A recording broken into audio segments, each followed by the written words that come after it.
Halo, kembali lagi di podcast Aksi Nyata Hashtag dari kamu untuk Indonesia.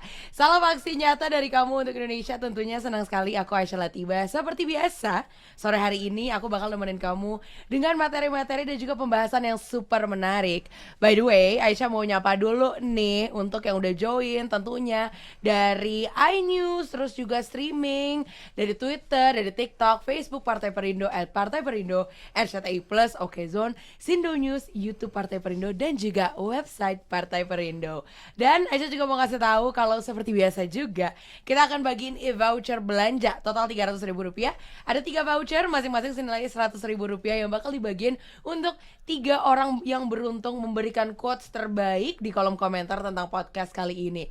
Tapi jangan lupa ya, ada syaratnya, yaitu follow dulu Instagramnya Partai Perindo di @partaiperindo. Stay tune terus karena Aisyah hari ini bakal ngobrolin sesuatu yang relate banget kalau kamu pengen kerja di dunia animasi. Wow, animasi apakah itu? Kita bakal mengenal profesi dan produksi di balik layar industri animasi. Nah, kalau biasanya kamu cuma nonton doang nih, abis ini kamu bakal belajar bagaimana pre-productionnya, terus bagaimana promosinya, brandingnya, dan lain-lain. Tapi nggak bakal sendirian karena Aisyah harus ngomong sama ahlinya nih. Say hi dulu tuh Mas Hendra Wijaya dan juga Mas Robi Susanto. Mas Hendra, Mas Robi, apa kabarnya?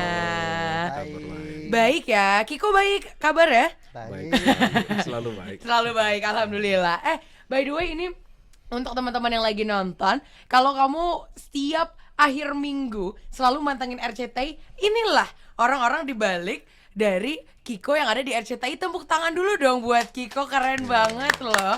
Sudah menemani anak-anak Indonesia setiap akhir pekan.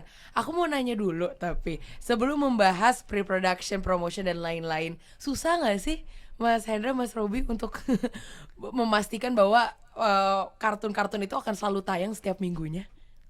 Nah, kalau untuk tayang sebenarnya sulit ya, karena kita tetap harus menjaga TV. Kalau misalnya dari sisi kita itu menjaga TV rating dan TV promosi.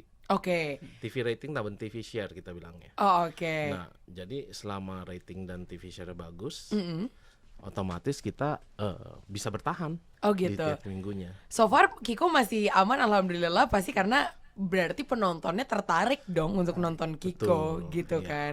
Sebenarnya Kiko ini kan diproduksi dari MNC juga, which is orang-orang di dalam negeri, orang-orang Indonesia. Berarti sebenarnya banyak dong di Indonesia ini insan-insan muda atau orang-orang yang bisa menghasilkan kualitas-kualitas yang oke gitu. Iya nggak sih, Mas Robi, setuju nggak? Setuju. Jadi memang Kiko ini kan kita bikin dengan talent lokal, Oke. dan kita produksi terus. Jadi kalau tadi ditanya susah nggak sih gitu. Selain dari jaga rating dan share juga kita jaga produksinya terus, kita jaga terus supaya hasilnya, outputnya ada terus gitu. Oke, ini sebelum kita lebih jauh lagi ya, aku mau nanya dulu ke Mas Hendra dan juga Mas Robi. Perjalanan karir sampai akhirnya dipercaya oleh MNC untuk ya udah Mas Hendra dan juga Mas Robi untuk menghandle Kiko Animation dan juga animasi-animasi lain yang diproduksi dari MNC. Mungkin dari Mas Robi dulu. Oke, kalau saya mungkin udah di dunia animasi mungkin sudah 18 tahun lebih ya. Wow. Ya, sebenarnya saya sarjana teknik mesin, ya. Oh, Tertarik nyambung. dengan animasi gitu. Jadi memang setelah selesai kuliah teknik mesin, saya lanjut ambil kursus animasi gitu. Oke. Dan ternyata memang karirnya di animasi gitu. Jadi saya sempat ke studio di Batam selama 7 tahunan. Lalu di tahun 2012 saya ke Jakarta, pindah ke MNC Animation. Oh, oke. Agak nyebrang ya? Nyebrang. Dari teknik mesin akhirnya bekerja di bidang animasi gitu. Kalau Mas Hendra dari mana nih? Dari dance?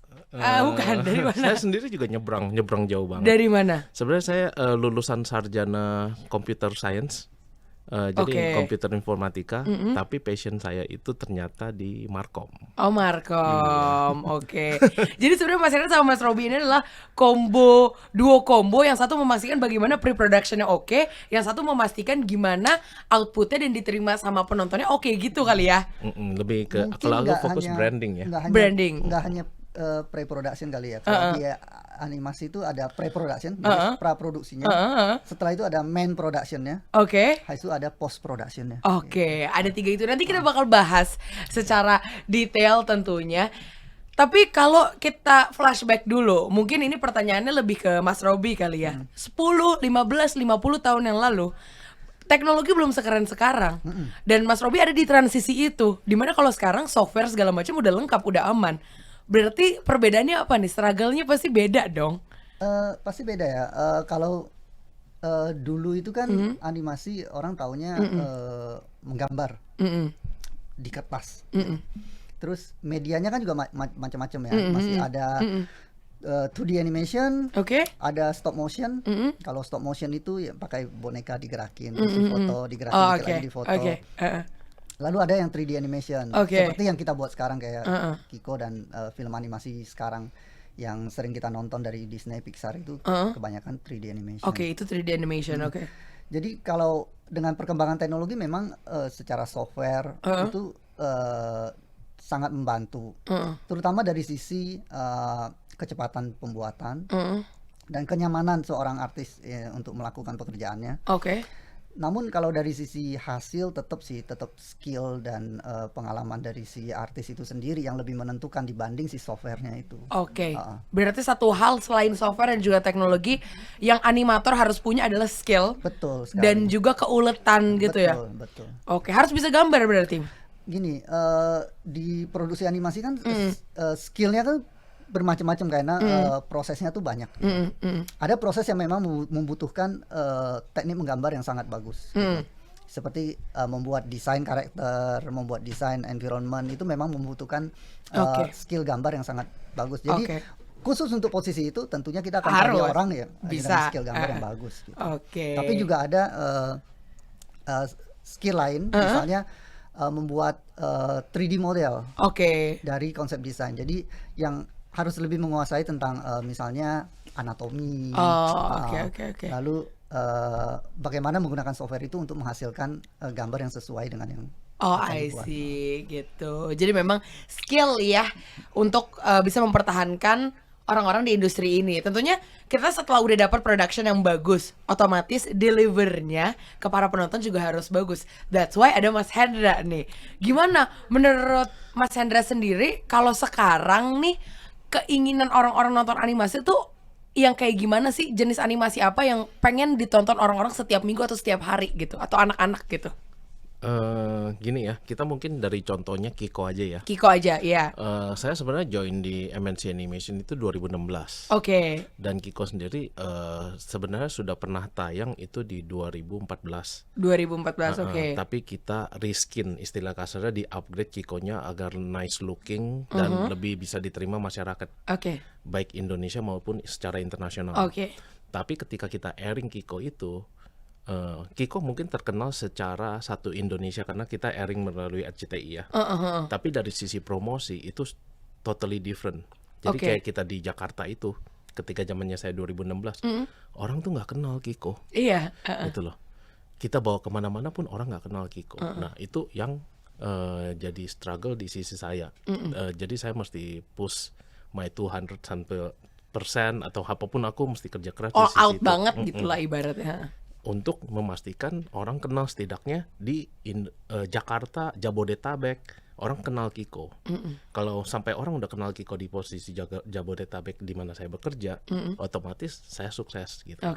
Dan untuk memperkenalkan Kiko di Jabodetabek aja, it takes me like mungkin sampai 2018-2019 baru orang mulai ada Kiko gitu. Gitu. Udah menjadi kayak Kiko berarti akhir minggu loh nontonnya dari RCTI. Walaupun gitu. Secara airing Kiko tuh bagus se-Indonesia.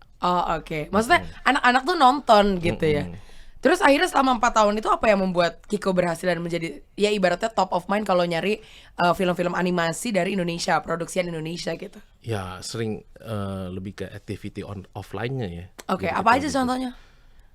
Banyak sih, kita ada yang sampai meet and greet di mall, terus meet and greet di event-event lepasan. Jadi lebih banyak di sisi offline-nya sih. Karena kalau dari online sendiri kita nggak terlalu struggle.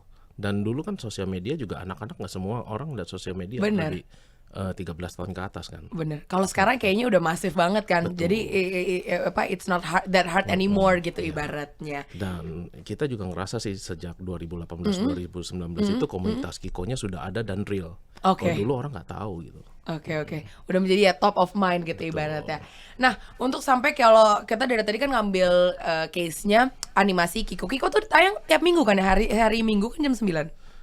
Sekarang apa udah di beda? RCTI Sabtu dan Minggu Sabtu dan Minggu jam jam 9 pagi. Jam Sabtunya 9 pagi. setengah 9 pagi. Dan kita juga ada Kiko tayang di MNC TV juga. Oke. Nah, itu tuh mungkin global people juga udah nggak asing lagi ya. Cuman kalau kita ingin mempelajari sebelum ada duduk di sini gitu Mas Hendra dan juga Mas Robby di luar sana yang nonton kita, banyak pertanyaan-pertanyaan seperti ini. Aku juga gitu sebagai orang awam. Kalau pengen menjadi seorang animator, ibaratnya harus kuliah graphic designer, katanya gitu. Tapi ternyata nyatanya untuk berkecimpung di dunia animasi, dua-duanya ini nggak ada yang lulusan graphic designer. Nyebreng semua. Ya itu mungkin karena dulu ya. Dulu kalau kita cari sekolah animasi di Indonesia, ya susah sekali, nggak ada gitu. Adanya ya kursus 1 tahun. Iya, kayak gitu. benar. Tapi kalau sekarang sih dengan perkembangan dunia pendidikan sekarang tuh sudah lebih orang lebih kenal animasi gitu. Jadi universitas juga udah buka gitu jurusan penjurusan animasi gitu. Bener, udah banyak graphic design itu. Iya, DKV jurusan animasi. FSRD juga udah Terus ada animasi. Film dan televisi juga masukin Iya, animasi. bener. Kalau mau ngambil S1 animasi udah ada gitu. Udah Kalau ada. sekarang udah ada. Tapi tadi Mas Hendra pas off air sempat ngomong kayak gini nih. Ujung-ujungnya kalau lagi di interview atau lagi ngobrol apa segala macam, ada nggak lowongan buat jadi kerja di MNC Picture untuk jadi animator dan segala macam. Itu ujung-ujungnya anak muda tuh pada kayak gitu. Tapi sebenarnya dari ngelihat dari timeline dan segala macam pengalaman kalian, bener nggak sih yang diambil cuma anak-anak dari graphic design dan mereka dispesialkan gitu? Iya nggak? Oh enggak ya. Jadi semua tergantung dari portofolio yang mereka punya. Misalnya mereka ngelamar sebagai 3D modeler atau 3D animator, ya kita lihat dulu Oke. portfolio yang pernah yang dibuat. Dibuat, Sesuai nggak dengan kriteria yang kita butuhkan gitu. Oke, jadi kalau misalnya setelah oke nih cocok sesuai, terus baru ya nggak peduli mau latar belakangnya apa dan segala macam gitu kan. Buktinya Mas Robby, Mas Hendra dua-duanya dari nyebrang banget gitu. Betul. Nah, kalau dari segi promotion dan juga branding sama nggak sih sama marketing di luar sana? Karena kan produknya beda sebenarnya, yang ditawarkan beda, marketnya juga beda. Sebenarnya sih kalau mau dibilang sama nggak sama sih sama ya, karena kan begini, Kiko itu kan produk, jadi kita mempromosikan Kiko pun harus sebagai produk. Betul. Struggle-nya yang membedakan kira-kira apa? Kalau maksudnya sinetron, maksudnya itu udah apa ya? Ibaratnya udah deket gitu sama mata orang Indonesia gitu. Nah, struggle utamanya itu ketika kita mempromosikan Kiko itu mulai dari 2016. Ketika kita bilang Kiko itu produk Indo loh. Iya. Yang buat itu semua orang Indonesia yang terlibat. Semua orang bertanya, enggak ah. Kenapa kok enggak ah? Itu kayak produk luar kok, bukan produk Indo. Berarti udah cocok bersaing sama kartun-kartun dari production house luar negeri gitu. Betul, Mas tapi Hendra. dari sisi saya struggle gitu loh, memperkenalkan itu produk Indo. Sampai kita ada satu bukan event sih, kita punya activity, tapi saat ini kan karena COVID kita stop, itu adalah kunjungan ke MNC Animation. Oke. Itu salah satu program yang kita membiasakan orang yang pengen tahu dunia animasi, kita dari dunia anak TK sampai universitas itu bisa berkunjung dan mempelajari apa sih yang terjadi di MNC Animation. Oh, oke. Emang aku mau tahu banget waktu dulu 2016 struggle-nya Kiko dikira itu produksi luar, dikiranya produksi mana? Korea. Karena apa? Karena bentuk animasinya atau gimana? Jadi gini, dulu memang kita kan bukan terlalu expertise ya untuk animasi. Robby juga tahu. Jadi untuk looks-nya itu kita memang masih belajar dengan orang luar. Oh gitu. Jadi ngambil referensinya dari orang luar gitu. Jadi kita memang ada kreatif yang bantuin kita dari sisi dari orang luar Korea. Cuman secara overall itu yang kerjain orang Indonesia. Orang Indonesia keren banget. Jadi yang ditonton sama teman-teman juga di rumah ini memang dari produk Indonesia. Betul, asli dari MNC Pictures. Animasi. Nah ini kalau aku pengen ngomong pre-productionnya mungkin ke Mas Robi lagi kali ya. Apa yang harus dipunya seorang animator untuk menghasilkan animasi yang baik gitu? Secara simpel aja. Kalau kita bicara produksi animasi kan melibatkan banyak departemen. Apa aja sih? Karena prosesnya tuh banyak. Misalnya di praproduksi, di pre-production itu kita ada penulis yang menulis sinopsis dan cerita, lalu ada konsep desain yang bikin desain dari karakter, lalu nanti ada 3D modeler yang bikin bentuknya, lalu ada yang proses rigging yang pasang tulang-tulangnya, baru ada proses animasi yang bikin gerakannya, lalu ada proses pewarnaan, ada proses panjang ya, lighting render, jadi memang panjang prosesnya. Jadi dan tuntutan skillnya di setiap stage itu beda-beda. Beda-beda dan biasanya jarang sekali yang benar-benar menguasai dengan baik semuanya gitu. Jadi kalau kita di MNC Animation kita expertise. Jadi kalau kamu 3D modeler, ya udah expertise-nya di situ. 3D modeler. Kalau kamu animator, kamu expertise-nya yang menggerakkan karakter gitu. Gitu. Yang paling susah apa? Yang pertanyaan awam kan, yang paling susah apa? Relatif ya, soalnya kalau misalnya emang dia bisanya di situ, hal itu jadi mudah gitu ya. Ini nih seru banget karena menurut aku, bukan menurut aku doang, mungkin banyak orang di luar sana ya ibaratnya untuk mendapatkan tontonan kartun kayak gitu ya kita nggak tahu prosesnya gimana. Kira-kira berapa bulan sih Mas kalau kayak gitu total dari pre-production, promosi sampai orang Indonesia bisa menikmati film itu, berapa bulan tuh? Sebenarnya tergantung ya. Jadi kalau kita sebagai contoh, kalau misalnya Disney, Pixar bikin film layar lebar, itu mereka bisa makan waktu 4 tahun sendiri atau 4 tahun lebih. 4 tahun? Ya, dari proses dia research development sampai filmnya jadi gitu.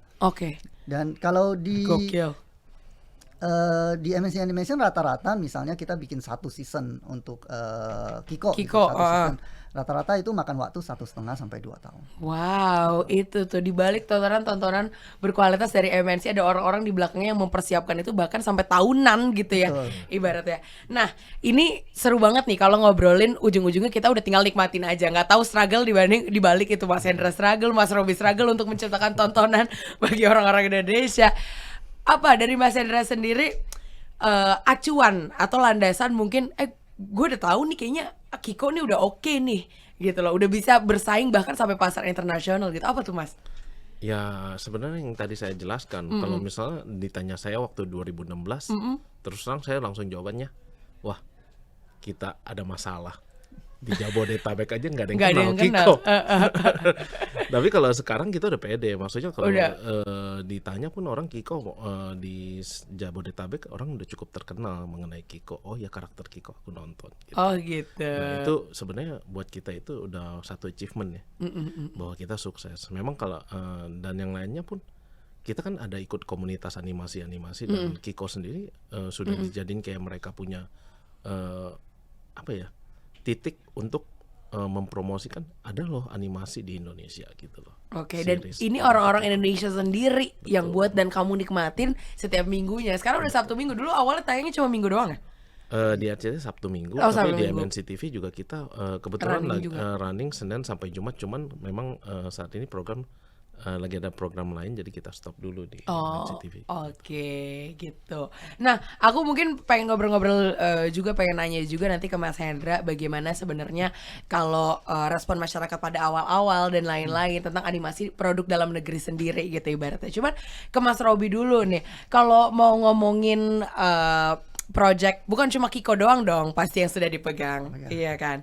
Apa yang paling favorit? Secara keseluruhan, gak usah nyebut nama, dia gak enak ya kalau misalnya nyebut programnya. Cuman secara teknik dan segala macam, apa project yang paling oke dan yang kayaknya suitable banget deh buat Mas Robi gitu. Kalau project kan udah beberapa ya dikerjakan. Terus waktu saya bekerja di Batam juga mengerjakan projectnya juga project dari luar gitu. Tapi kalau dibilang paling berkesan sebenarnya Kiko paling berkesan. Kenapa paling berkesan? Karena jalan season 1, jalan season 2, jalan season 3, sekarang udah mau masuk season 4. Gokil. Ada moviesnya juga udah ada kan? Kita Ya, sudah kita tunggu tinggal rilis. Kita udah produksi, kita lagi Udah tunggu produksi, rilis. udah oke, udah tinggal season 4. Waduh, udah berapa tahun itu tuh season dari 2014 berarti ya? 2016. 2016. Versi Iya, barunya versi 2016. Gokil banget. Ini Aca juga pengen nanya, dari series sampai akhirnya ada demand untuk jadi ke layar lebar. Perbedaannya apa nih dari series yang membedakan sampai di layar lebar? Kan di layar lebar berarti 2 jam lah kira-kira ya.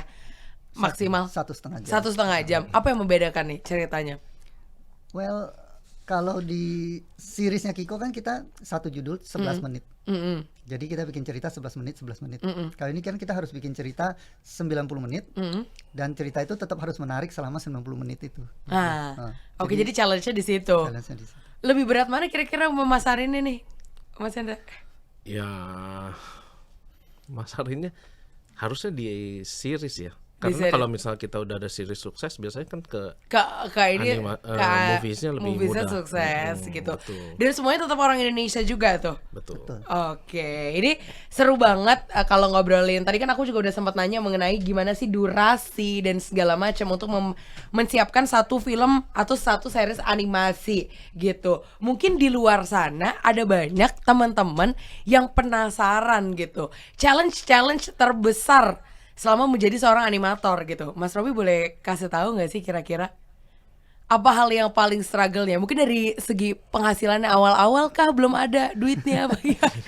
Ya nggak ada yang tahu kan? Ya biasanya sih di awal-awal itu kan kalau misalnya kita baru masuk industri itu kan kita perlu belajar. Biasa kita spend long hours gitu di kantor atau di studio karena memang passionnya pengen belajar gitu. Karena kan pekerjaan kita dikasih, karena kita masih baru, mungkin kita belum puas dengan pekerjaan kita. Oh masih bisa lebih bagus nih, nambah waktu ngerjain lagi, bagusin lagi. Oh masih bisa lebih bagus nih, kerjain lagi lebih bagus lagi kerjain.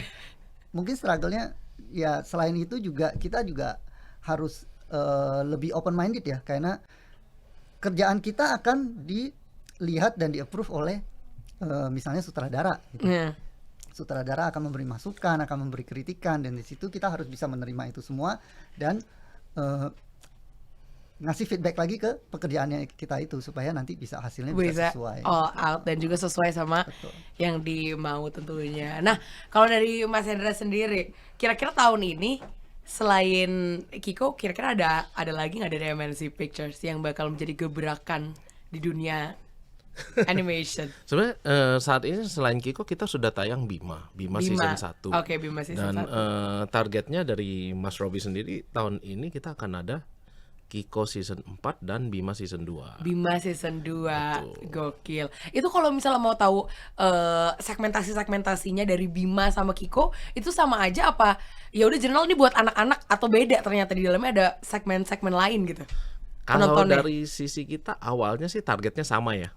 Apa? Umur range berapa sampai berapa? Semua umur sih. Semua umur, oke. Cuman kalau misalnya Bimanya sendiri berjalannya waktu itu Ternyata? segmented banget. Oke. Lebih ke teenage. Teenage.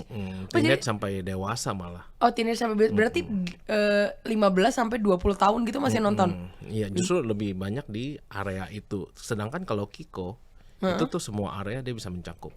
Oh gitu. Tren kayak gitu kenapa kartun masih diminati sama anak-anak remaja gitu? Kenapa sih Mas Hendra? Kalau Kiko sendiri itu menariknya karena dia modelnya kayak sitkom sih ya. Oh, sitcom. Jadi light Jadi banget. itu betul light dan semua orang bisa terima, funnya bisa terima dan lain-lain. Dan kalau Bima itu segmented karena memang istilah kasar lebih fokus ke boys. Oh gitu. Jadi that's why yang nonton ya mostly cowok-cowok gitu. Tapi bener gak sih kalau aku nih udah gede kan ya ibaratnya masih suka banget nontonin kartun gitu. Kayak sebagai healing aja gitu. Karena menurut aku light, gak ada perlu dicerna sambil bengong, sambil makan, itu nonton kartun gitu. Maksudnya ya santai aja karena ibaratnya gak ada tekanan buat mikir tuh film tentang apa gitu. Makanya that's why banyak juga remaja yang nonton itu gara-gara itu gak? Betul, banyak yang nonton Kiko seperti itu karena yang tadi aku bilang selain light dari tim juga berhasil mendelivery spontaneousnya. Oh oke. Jadi message yang mau di delivery apa, semua orang bisa terima, semua umur bisa terima, Dan itu yang membuat Kiko menarik sih. Oh, that's why masih bisa diterima sama anak-anak remaja seperti aku juga yang kan masih remaja ya. Iya, kita juga semua masih remaja. Enggak boleh ikut-ikutan. Nah, by the way, untuk membuktikan sebenarnya Kiko ini bagaimana sih? Kita sambil boleh di play dong. Nah, ini dia. Di balik ini semua berapa orang terlibat nih kira-kira Mas Hendra, Mas Robi? 200, 2000. Berapa orang deh? Ini rata-rata untuk per episode satu judul IP yang kita buat, project yang kita buat, rata-rata butuh 90 sampai 100 orang sih untuk 90 sampai 100 orang. Tadi Panasonic Award kategori apa, animasi terbaik? Kiko. Iya. Wow, keren sekali. Jadi kalau dilihat dari video ini sebenarnya kita tidak menunjukkan hanya Kiko. Jadi saat ini MNC Animation ada beberapa produk sih. Oke. Jadi ada Kiko yang tadi saya jelaskan, ada Bima. Bima juga. Terus kita ada upcoming movies namanya Dinda and Novi. Dinda and Novi. Terus kita ada lagi tahun lalu kita ada Titus Mystery of Enigma. Oh ya, I know that. Itu tahun lalu movies. Oh, itu tahun lalu. Ini nanti tahun ini ada TV seriesnya, Titus. Oh, Titus ada TV seriesnya. TV tahun ini. Kiko Movies tahun ini juga. Harapannya.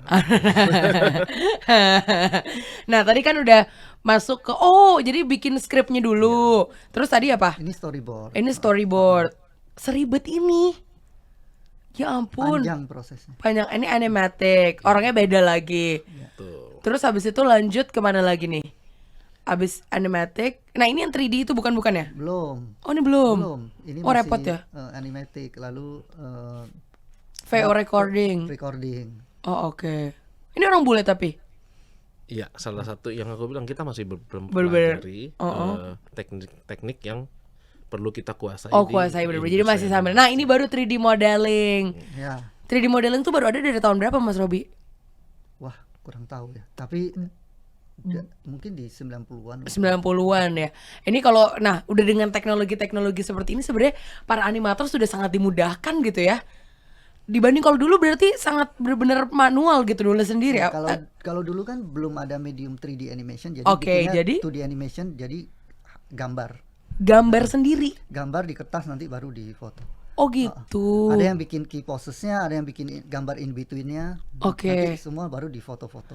Tapi kalau misalnya yang nggak bisa gambar sama sekali, mungkin nggak bisa menjadi seorang animator? Aku misalnya, aku nggak bisa gambar sendiri, tapi aku tertarik misalnya. Mungkin aja. Jadi bisa mengambil posisi atau area yang mungkin tidak membutuhkan skill gambar yang terlalu mumpuni ya. Apa? Tapi jangan VO recording karena kan nggak ada gambar-gambar sama sekali.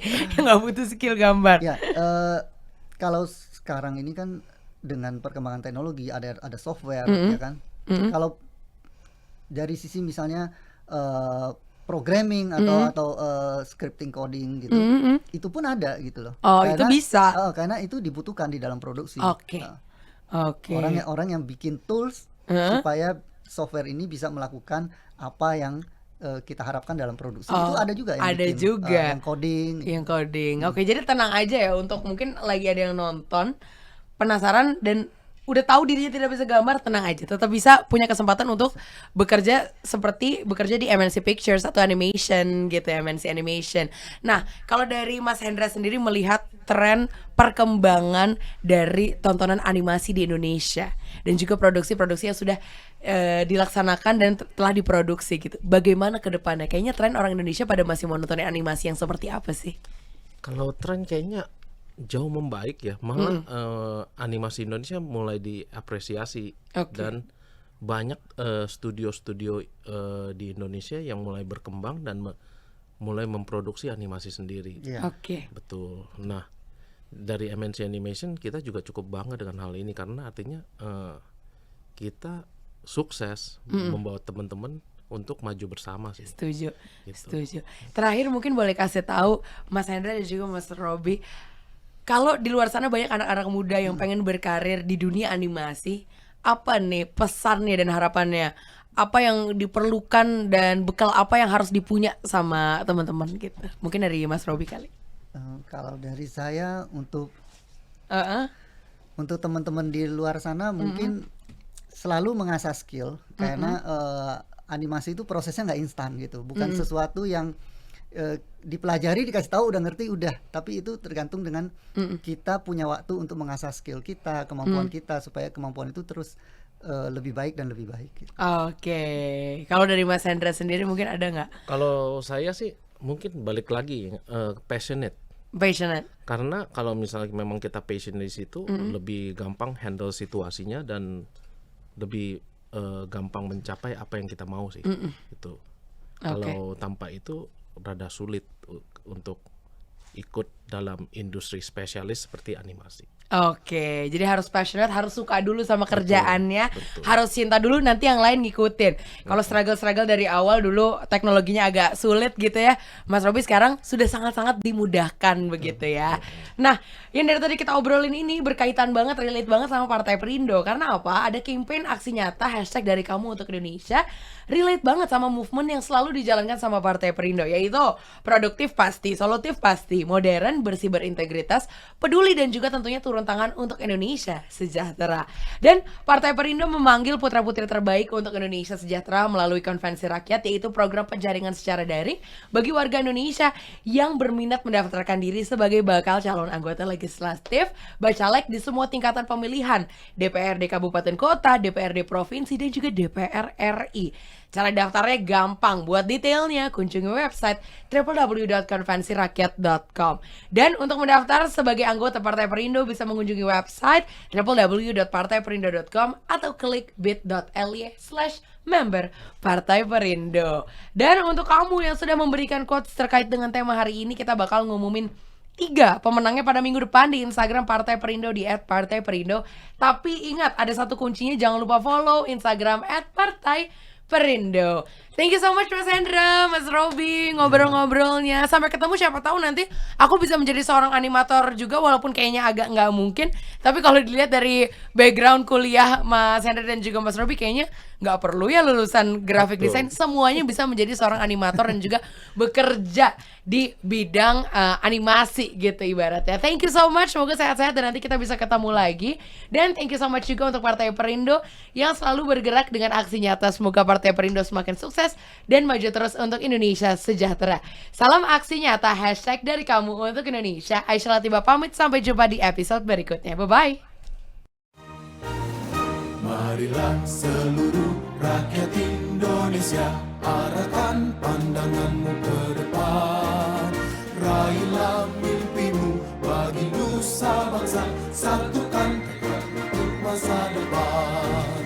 Pantang menyerah, itulah pedomanmu. Hentaskan kemiskinan cita-citamu, rintangan tak menggentarkan dirimu. Indonesia maju, sejahtera tujuanmu, nyalakan api semangat perjuangan.